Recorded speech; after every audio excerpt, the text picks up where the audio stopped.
The Supreme Lord said, "My dear Arjuna, because you are never envious of me, I shall impart to you this most secret wisdom, knowing which you shall be relieved of all the miseries of material existence. This knowledge is the king of education, the most secret of all secrets. It is the purest knowledge, and because it gives direct perception of the self by realization, it is the perfection of religion. It is everlasting, and it is joyfully performed. Those who are not faithful on the path of devotional service cannot attain me, O conqueror of foes, but return to birth and death in this material world.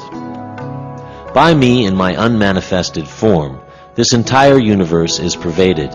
All beings are in me, but I am not in them. And yet everything that is created does not rest in me. Behold my mystic opulence. Although I am the maintainer of all living entities, and although I am everywhere, still myself is the very source of creation. As the mighty wind blowing everywhere always rests in ethereal space, know that in the same manner all beings rest in me. O son of Kunti, at the end of the millennium, every material manifestation enters into my nature. At the beginning of another millennium, by my potency, I again create. The whole cosmic order is under me. By my will it is manifested again and again, and by my will it is annihilated at the end. O Dhananjaya, all this work cannot bind me. I am ever detached, seated as though neutral. This material nature is working under my direction, O son of Kunti, and it is producing all moving and unmoving beings.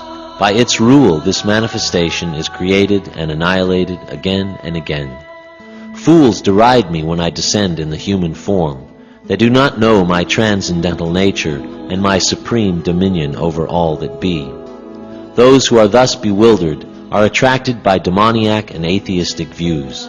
In that deluded condition, their hopes for liberation, their fruitive activities, and their culture of knowledge are all defeated. O son of Pritha, those who are not deluded, the great souls, are under the protection of the divine nature.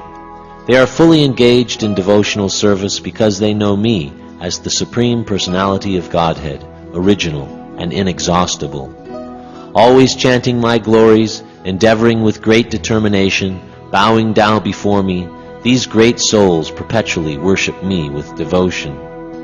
Others who are engaged in the cultivation of knowledge worship the Supreme Lord as the one without second, diverse in many and in the universal form. But it is I who am the ritual, I the sacrifice, the offering to the ancestors, the healing herb, the transcendental chant. I am the butter and the fire and the offering.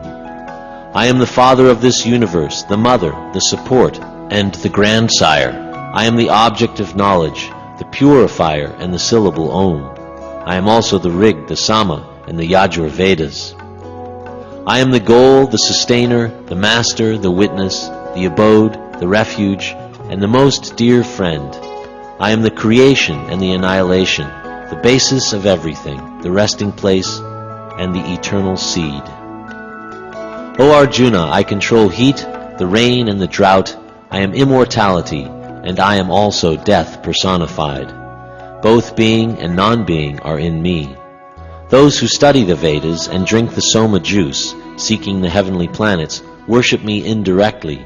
They take birth on the planet of Indra, where they enjoy godly delights. When they have thus enjoyed heavenly sense pleasure, they return to this mortal planet again.